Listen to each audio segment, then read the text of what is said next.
Hello guys and welcome. In this video I will show you how to check if your iPhone is JV locked.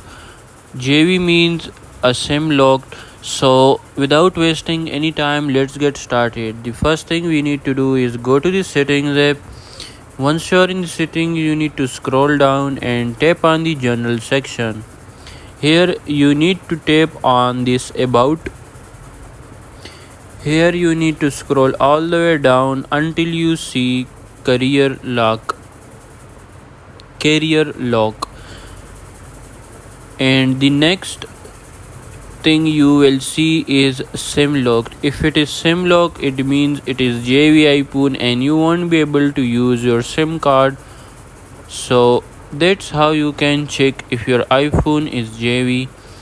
So that's it for this video. Make sure to like and subscribe for more. Until next time, see you soon in another video.